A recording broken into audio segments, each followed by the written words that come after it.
Кеше ақтаулықтар жеңіс күнін атап өтті. Бұл күнді бұрынғы Кеңес одағы елдері 74-ші рет атап өтуде.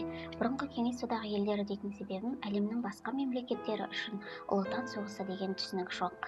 Олар 1939 жылдың қыркүйегінде Германия, Италия, Жапония тарапынан басталып, 45 жылдың қыркүйегіне дейін жалғасқан Екінші дүниежүзілік соғысты біледі. Өткенге көз жүгіртсек, Екінші дүниежүзілік соғыс 39 жылдың 1 қыркүйегінде Кеңес одағымен келісімге келіп, Германияның Польшаға шабуыл жасауынан басталады. Отан соғысы деп бұрынғы Кеңес елдері 1941 жылдың 22 маусымында Германияның Кеңес одағына басып кіріп, ал 45 жылдың 9 мамырында Кеңес әскерінің Берлинге ту тіккенге дейінгі уақытты қамтитын кезеңді атайды. Бұл аралық Екінші дүниежүзілік соғыстың бір бөлігі ғана. 45 жылдың 30 сәуірінде лейтенант Қошқарбаев пен жауынгер Пулатов Рейхстагқа жеңіс туын тігеді. Біз жеңіс мерекесін капитуляция актіне қол қойылған күн 9 мамырда тойлаймыз.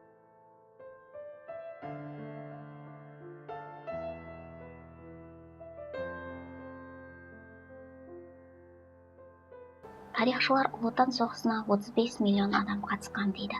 Соның ішінде 1,5 миллионы қазақстандық болған. Бүгінде Қазақстанда 1425 қана соғыс ардагері бар екен. Олардың 16-сы ғана Маңғыстауда тұрады. Кеше Ақтаудағы Жеңіс аллеясы жанында батырларға тағзым атты мерекелік шеру өтті. Бұл шеруге 3000-нан астам адам қатысты. Олар қан майданда қаза тапқан батырлардың өздерінің ата-әжелерінің суретін ұстап, орталық көшені жүріп өтті.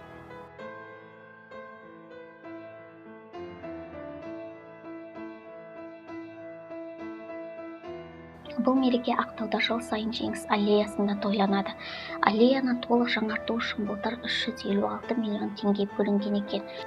Бұл аллея бірнеше ескерткіштен тұрады. Жалпы аллея көп мақсатты МиГ-21С атқыш ұшағына арналған ескерткіштен басталады. Өздеріңіз осы атқыш ұшағын көріп отырсыздар. Бұл Кеңес одағы кезінде шығарылған қанаты үшбұрышты болып келетін алғашқы ұшақ.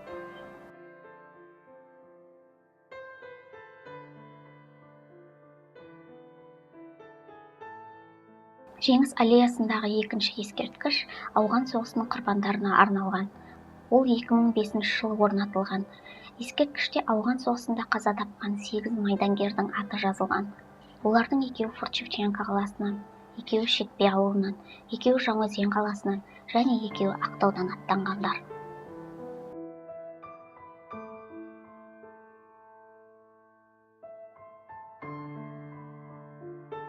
Жеңіс аллеясындағы үшінші ескерткіш радиациялық апаттар құрбандарына арналған. 2018 жылы ашылған. Ескерткіш 3 жапырақтың ортасында орналасқан шарды бейнелейді. Шар атом, ал жапырақтар адамның қолы, оның білімі мен кәсібилігі. Яғни осы 3 жапырақ шарды қоршап тұр. Ескерткіш атомның ойыншығы емес екенін, яғни сәл қателессең, нәтижесі Чернобыльдағыдай болуы мүмкін дегенді білдіреді.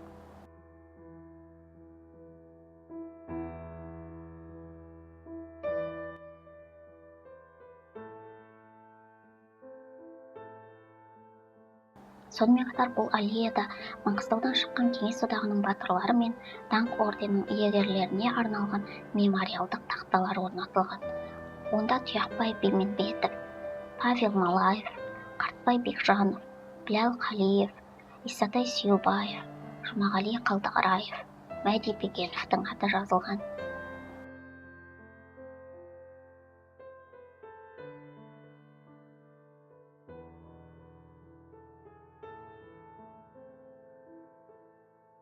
Сондай-ақ бір-біріне қарама-қарсы орнатылған қос стелланың бірінде тылдағы еңбек бейнеленсе, екіншісінде қан майдандағы ұрыс бейнеленген.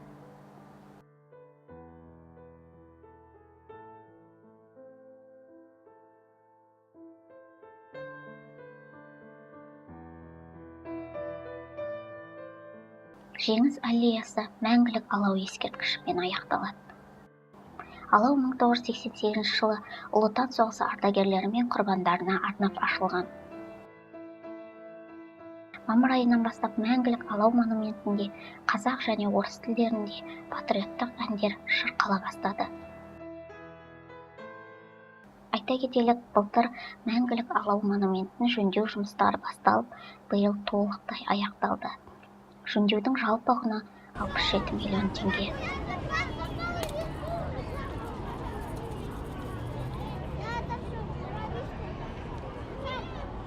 Жеңіс күні жалпы халықтық мереке болғандықтан, бұл күні демалыс болады. Қала тұрғындары өзінің отбасымен, достарымен, балаларымен Жеңіс аллеясына келіп, мерекелік концертті тамашалайды, серуендейді, балаларын ойнатады.